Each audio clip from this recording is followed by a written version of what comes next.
Good morning dear friend. आज फिर से स्वागत है आपका जीके मोहित चैनल में। जैसे कि आप लोग जानते हैं, आपने कहा था पिछले चैनल में कि सर राष्ट्रीय उद्यान के बारे में भी कोई ट्रिक बताइए उन्हें याद करने की, क्योंकि ट्रिक हर चीज़ की नहीं बताई जाती है और विशेषकर ट्रिक बनाने में बहुत मेहनत लगती है।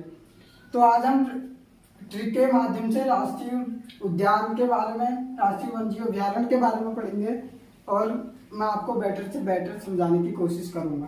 ठीक है, चलो फिर स्टार्ट करते हैं अपनी आज की क्लास। तो आज हमारा है राज्य में वन्यजीव अभयारण्य। जैसे कि आप लोग जानते हैं कि राज्य में वन्यजीव अभयारण्य 1972 में हुआ था और इसमें हम इसको दो पार्टों में बांटते हैं। एक में आ गया हमारा राष्ट्रीय उद्यान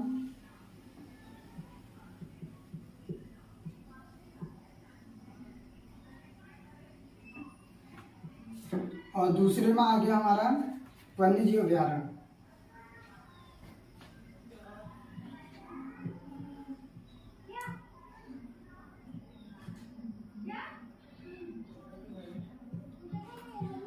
जैसे कि आप लोग को पता है कि भारत में कितने वन्यजीव अभयारण्य हैं और कितने राष्ट्रीय उद्यान हैं, उसी तरह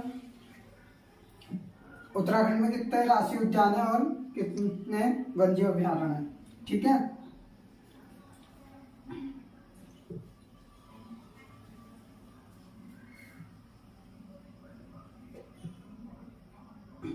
जैसे कि फर्स्ट हम भारत में देखते हैं। जैसे कि भारत में 6 राष्ट्रीय उद्यान है, उत्तराखंड में 6 राष्ट्रीय उद्यान है और वन्यजीव अभयारण्य 7 है। इसी तरह भारत में 105 राष्ट्रीय उद्यान है और 552 वन्यजीव अभयारण्य है। ठीक है, तो हम पहले पढ़ेंगे राष्ट्रीय उद्यान के बारे में। राष्ट्रीय उद्यान को स्टार्ट करते हैं हम, उसके बाद हम वन्यजीव अभयारण्य के बारे में पढ़ेंगे। राष्ट्रीय उद्यान को याद करने के लिए आपको मैं एक ट्रिक दूंगा जो कि आपको याद करने के पर्पज से बहुत बेटर होगा। ठीक है, तो फिलहाल ये मिटा देता हूँ। अगर किसी को नोट करना है तो कर लीजिए, क्योंकि ये पेपर की दृष्टि से भी काफ़ी इंपॉर्टेंट रहेगा और ये क्वेश्चन तो अधिकांश बार पूछा गया है। ठीक है, इसको तो आप याद कर ही लीजिएगा, इंपॉर्टेंट क्वेश्चन है। तो मिटा दे रहा हूँ।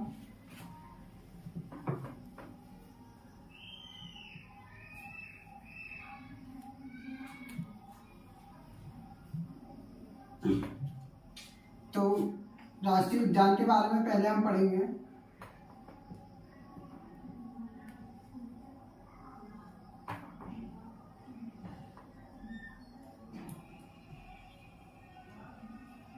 जैसे कि अभी भी मैंने बताया आपको कि 6 राष्ट्रीय उद्यान है हमारे, और इसमें बताऊंगा मैं आपको जैसे कितने राष्ट्रीय उद्यान है 6, और सबसे बड़ा कौन सा है, सबसे छोटा कौन सा है, ये सब चीजें इस वीडियो में आज मैं आपको बताऊंगा। ठीक है, तो स्टार्ट करते हैं राष्ट्रीय उद्यान।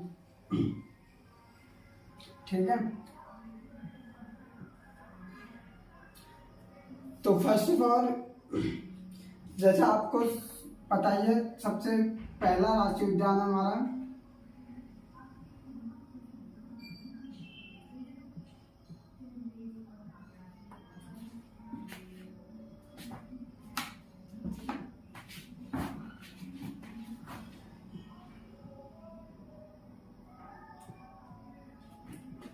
कान्हा राष्ट्रीय उद्यान। फिर उसके बाद आता है नंबर 2 में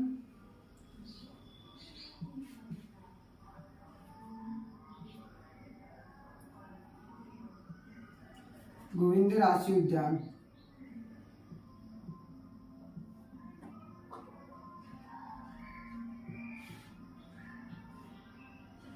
फिर नंबर 3 में आएगा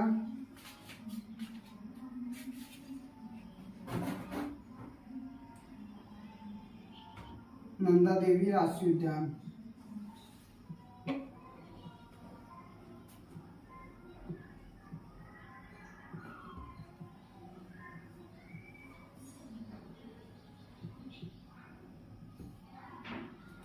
नंबर 4 में आएगा फूलों की घाटी।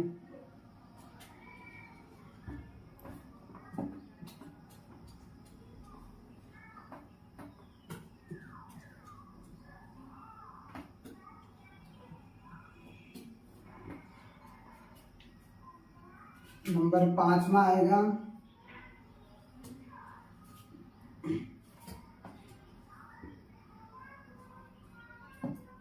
राजा जी राष्ट्रीय उद्यान।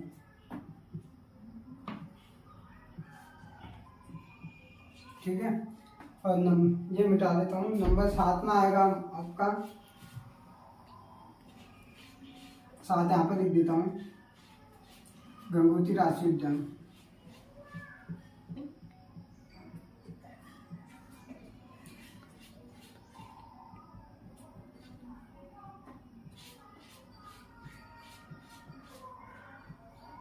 ठीक है, जैसे कि 6 राष्ट्रीय उद्यान के बारे में मैंने लिख दिया इसमें, और अब इसको हम याद करने की ट्रिक बताएंगे।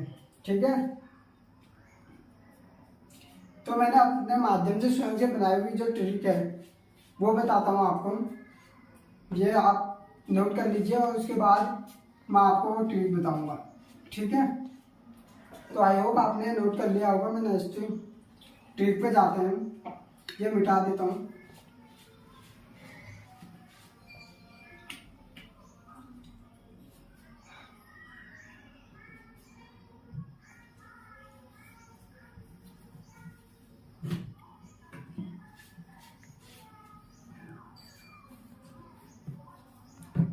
आप अगर एक बार ट्रिक को याद कर लोगे तो उसके बाद आपको रटने की जरूरत नहीं पड़ेगी।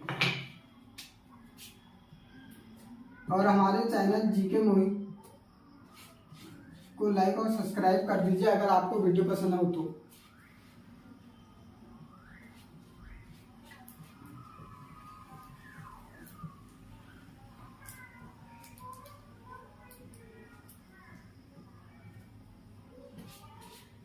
फर्स्ट हमने कहा था कार्बेट। ठीक है,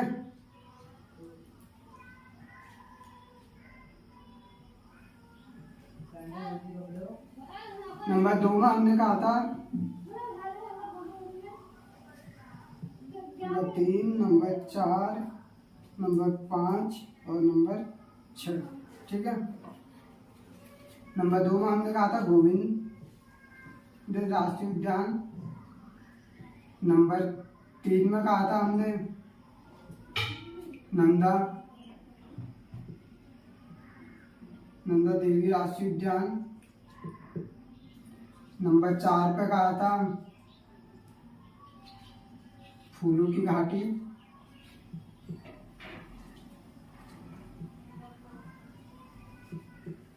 नंबर 5 पे कहा था राजा जी, और नंबर 6 पे कहा था गंगोत्री।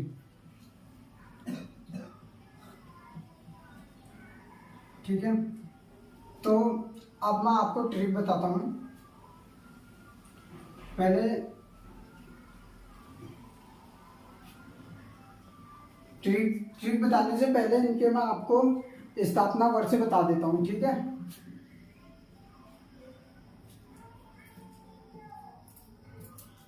स्थापना वर्ष को याद करने का मैं आपको एक ट्रिक तो नहीं है लेकिन फॉर्मूला बताऊंगा कि किस टाइप से हमें याद करना है करके। ठीक है, तो सबसे पहले हमारा कार्बेट 1936 में इसकी स्थापना हुई थी। फिर उसके बाद आपका गोविंद राष्ट्रीय उद्यान 1980 में इसकी स्थापना हुई थी। फिर नंदा देवी 1982 में इसकी स्थापना हुई थी। फिर फूलों की घाटी 1982 में ही इसकी स्थापना हुई थी।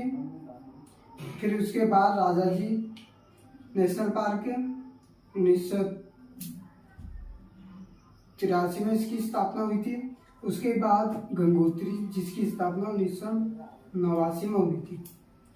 ठीक है, तो ये भी स्थापना वर्ष भी नोट कर लीजिए क्योंकि क्वेश्चन इस तरीके से आता है, निम्न में से गोविंद राष्ट्रीय उद्यान की स्थापना किस वर्ष हुई थी? तो ऑप्शन आ जाएंगे आपके 1980, 1982, 1983 और 1989। ठीक है, तो आपको 1980 में टिक करना है वहाँ पे। और इसको याद करने के तरीका बता रहा हूँ मैं आपको। आगे को तो आपको पता है 1900 में होगा लगभग, लेकिन पीछे का जैसे मैंने याद किया था वैसे ही आपको बता रहा हूँ मैं। ठीक है, तो मैंने याद किया था 36, 80, 82, 82, 83, 89, ऐसे करके याद कर लो इसको। एक बार रट लो 36, 80, 82, 82, 83, 89। तो ऐसे करके याद करने में आपको याद हो जाएगा। और फिर आपके मन में कंफ्यूज होगा इसको अभी याद करने के बाद, यार क्वेश्चन तो ऐसे भी आ सकता है कि नंदा देवी राष्ट्रीय उद्यान की स्थापना कब हुई थी। अब तुम्हें इसका करण याद नहीं है तो आप स्थापना वर्ष वो करने में कंफ्यूज हो जाओगे। तो इसीलिए मैं आपको ट्रिक बताऊंगा कि कैसे इनको क्रम वाइज याद करना है और कैसे इनके नाम याद करने हैं। उस हिसाब से आपको फिर स्थापना वर्ष में ऊपर नीचे का कोई कंफ्यूज नहीं रहेगा। ठीक है, इसके बाद इनके जिले भी अक्सर पूछे जाते हैं। जिले भी इनके अक्सर पूछे जाते हैं और जिले कैसे याद करने हैं वो भी मैं आपको बता देता हूँ। ठीक है, तो सर्वप्रथम कार्बेट, गोविंद, फिर नंदा देवी, फूलों की घाटी, राजा जी और गंगोत्री, ऐसे करके सब वो बताता हूँ मैं आपको। ठीक है, सबसे पहले कार्बेट, तो इसको पौड़ी प्लस नैनीताल। ठीक है, फिर गोविंद राष्ट्रीय उद्यान है उत्तरकाशी में।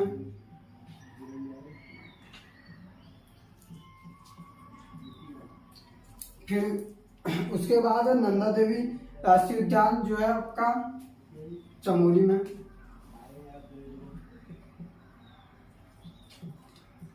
फूलों की घाटी उसके बाद है, वो भी कहाँ है? चमोली में।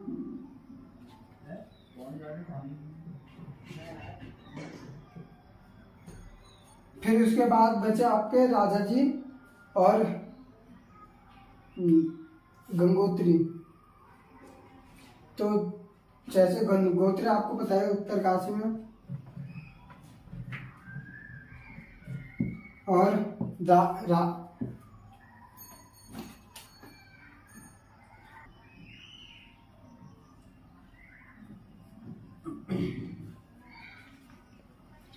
तो आपको इसके जिले की बता दें कि जिले में कार्बेट, जिम कार्बेट आपको पता ही है नैनीताल रोड में करके, गोविंद उत्तरकाशी में, नंदा देवी चमोली में, फूलों की घाटी आप बचपन से पढ़ते आ रहे हैं, फूलों की घाटी जहाँ सबसे ज़्यादा बोल होते हैं चमोली। ठीक है, राजा जी पौड़े हरिद्वार और गंगोत्री उत्तरकाशी, ये तो ऐसे याद हो जाएंगे। फिर इसके बाद अब हम आपको बताते हैं ट्रिक। स्थापना वर्ष को याद करने का तरीका मैंने बता दिया कि कैसे याद करना आपको। ठीक है, 36, 80, 82, 82, 83, 89। ठीक है, तो उसके बाद इसको याद करने की ट्रिक बताते हैं। ये ट्रिक आप याद कर लीजिएगा, एक बार याद करोगे तो उसके बाद आपको इससे 100% इसमें कोई दिक्कत नहीं आएगी। ठीक है, तो कार्बेट मैं ट्रिक लिख देता हूँ पहले।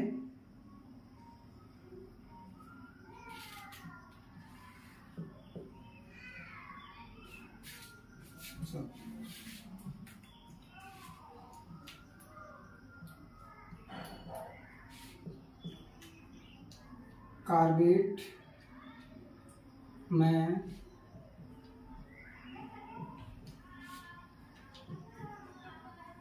गोविंद ने नंदा को फूल दिया और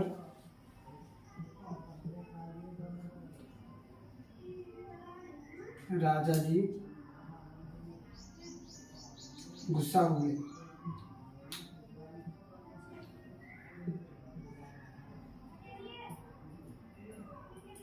आई होप ये ट्रिक आपको पसंद आएगी। देखिए ट्रिक है, कार्पेट में गोविंद ने नंदा को फूल दिया और राजा जी गुस्सा हो गए। अब इसमें कैसे याद रखना है, याद रखने की जरूरत ही नहीं है, इसमें सब ऐसे के ऐसे आए। देखो कार्पेट मीन्स कार्पेट आ गया, गोविंद मीन्स गोविंद आ गया, नंदा मीन्स नंदा देवी राष्ट्रीय उद्यान आ गया, फूल मीन्स फूलों की घाटी आ गया, राजा जी मीन्स राजा जी राष्ट्रीय उद्यान आ गया, और गुस्सा मीन्स गंगोत्री। तो इसमें पूरे 6 के 6 राष्ट्रीय उद्यान आ गया आपके। Number 1, number 2, number 3, number 4, number 5 और नंबर 6। ठीक है, तो आप जो आपको बताया था अभी मैंने 36, 80, 82, 82, 83, 89। तो आप ऐसे ये ट्रिक अगर आपको याद है तो लास्ट पन्ने में, अगर आपको समझ में नहीं आ रहा है एग्जाम हॉल में, लास्ट पन्ने में आपने लिखना है कार्पेट में गंगा गोविंद ने नंदा को फूल दिया और राजा जी गुस्सा हो गए। तो क्या करना है, ये करके आपने लिख देना है एक लाइन में, ये लिख दे, फिर 36, 80, 82, 82, 83, 89। तो आप ये लिख दो दूसरी लाइन में। तो आपको लास्ट में आया गुस्सा, गुस्सा मतलब गंगोत्री, तो 89 हो गया। उससे पहले अब क्वेश्चन आ जाएंगे कि फूलों की घाटी राष्ट्रीय उद्यान की स्थापना किस वर्ष हुई। तो आप देखो इसमें कार्पेट में गोविंद ने नंदा को फूल ये है ना फूलों की घाटी, तो 1, 2, 3, 4 चौथे नंबर में 1, 2, 3, 4, तो 1982 में इसकी स्थापना हो गई। ठीक है, तो आई होप आपको एक ट्रिक अच्छी लगी होगी। अब नेक्स्ट में चलते हैं हम वन्यजीव अभ्यारण्य में। ठीक है,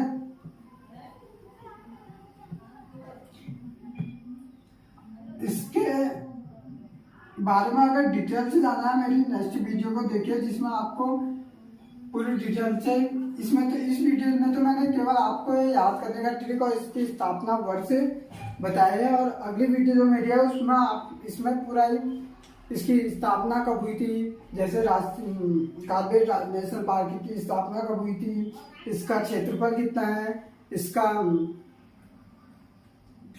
शुरू में नाम क्या क्या थे, और इसमें नरेंद्र मोदी जी ने कब आए थे, नरेंद्र मोदी जी भी यहाँ पर भ्रमण करने आए थे ना, तो सब चीजें उसमें मेरी बताई गई हैं। ठीक है, तो नेक्स्ट अगली वीडियो अगर आप देखना चाहें तो मेरे चैनल को सब्सक्राइब करना और नेक्स्ट वीडियो देख लीजिएगा, उसमें आपको सब पूरी डिटेल के साथ मिल जाएगा। ठीक है, तो अब हम करेंगे वन्यजीव अभ्यारण्य। ठीक है,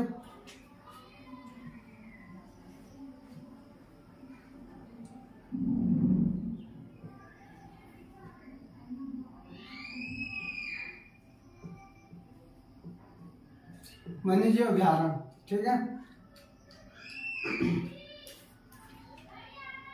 वन्यजीव अभ्यारण्य के बारे में स्टार्ट करते हैं।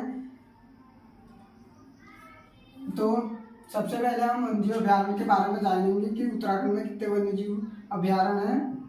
अभी बताया था मैंने 7। ठीक है, और फिर उसके बाद देखते हैं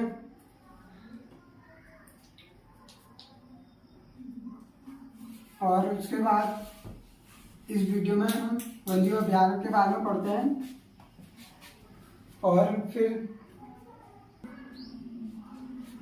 तो वन्यजीव अभ्यारण्य स्टार्ट करते हैं हम। 7 वन्यजीव अभ्यारण्य उत्तराखंड में, सबको हम बेटर से बेटर तरीके से जानने का प्रयत्न करेंगे, और इनको याद करने की ट्रिक भी आपको मैं बताऊंगा। ठीक है, इसमें तो हम सबसे पहले नाम लिख लेते हैं। नंबर 1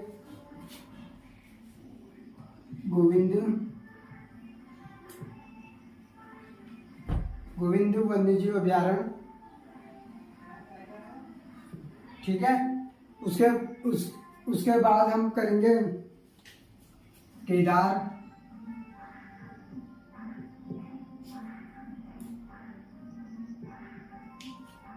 केदारनाथ वन्यजीव अभयारण्य। फिर उसके बाद हम एक एक करके सब बताएंगे, जैसे कि गोविंद वन्यजीव अभयारण्य हो गया, केदार हो गया, अस्कोट हो गया, सोन नदी हो गया, विंसर हो गया, मंसूरी हो गया, नंदौर हो गया। ठीक है, केदार के बाद अस्कोट वन्यजीव अभयारण्य,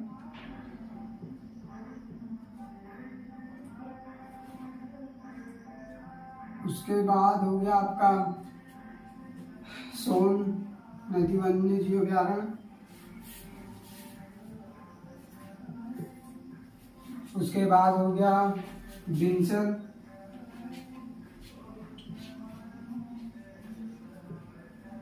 उसके बाद हो गया मंसूरी, और लास्ट हो गया नंदौर।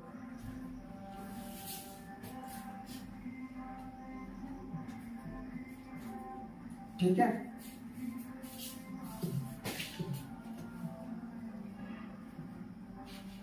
तो दूसरी ओर लिख देंगे इनकी स्थापना वर्ष।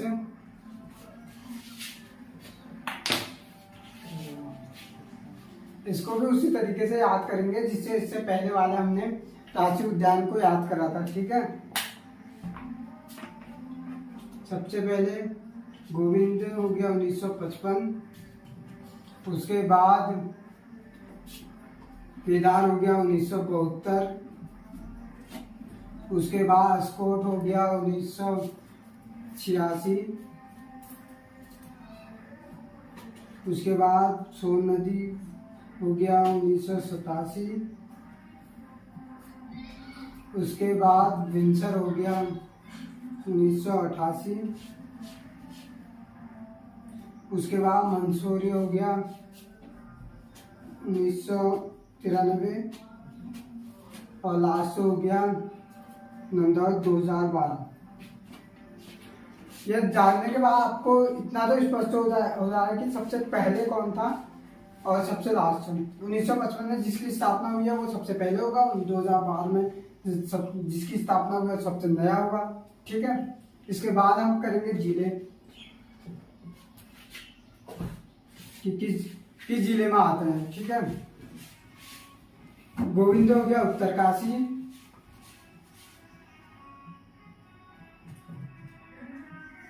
और केदार हो गया रुद्रप्रयाग,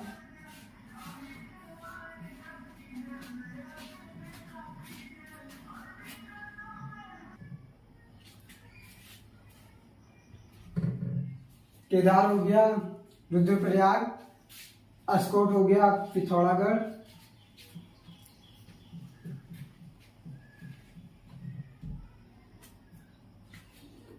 और सोन नदी हो गया पौड़ी, बिनसर हो गया अल्मोड़ा,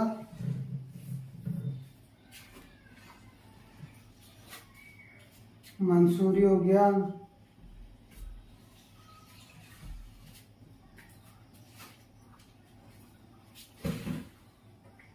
नंदौर हो गया चंपावत,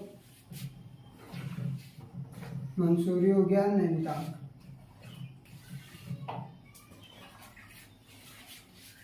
सॉरी नैनीताल, देहरादून आना आता है ना मंसूरी, तो देहरादून।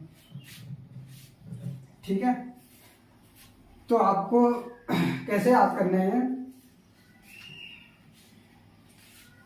मैं बता देता हूँ आपको, ये याद कैसे करना है। ठीक है,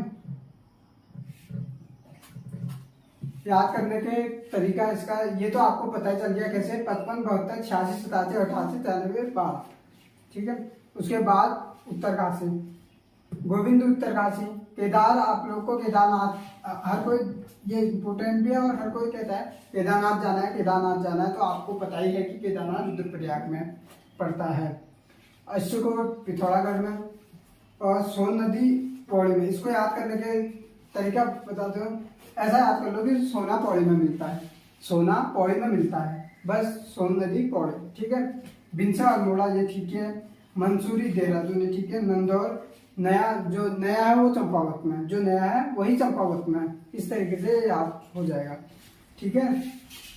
और अब इसमें मैं आपको बता देता हूँ कि सबसे, वैसे तो इस पर से दिखाई दे रहा है कि सबसे छोटा कौन है, सबसे नया कौन है, ठीक है। तो सबसे बड़ा जो वन्य अभ्यारण्य है वो केदारनाथ है, ठीक है, सबसे बड़ा, ठीक है। सबसे पहला जो है वो गोविंद है, और सबसे नया जो है वो नंदौर है। जो सबसे नया है वही चंपावत में है, और नया है तो नंदौर जो है नया है। ऐसे भी याद कर सकते हो इसको। वैसे तो सबसे बड़ा जो है केदारनाथ है, ठीक है। तो आपको ये, आप सबने नोट कर लिया होगा, नहीं तो कर लीजिए, क्योंकि अधिकांश पूछे जाते हैं, इनमें क्वेश्चन इस तरीके से पूछे जाएंगे, जैसे कि सोन नदी वन्य अभ्यारण्य कहाँ पे है, या सोन नदी वन्य अभ्यारण्य की स्थापना किस वर्ष हुई थी, इस तरीके से, ठीक है। यह सबसे नया वन्य अभ्यारण्य कौन सा है, तो कौन सा है, नंदौर, ठीक है। तो आप ये नोट कर लीजिए और इसे याद कर लीजिए। जो मैंने ट्रिक बताई है वो भी आप एक बार रिवीजन कर लीजिए उसको। और इसके, अच्छा इसकी ट्रिक बता देता हूँ मैं याद करने की, ठीक है। जी,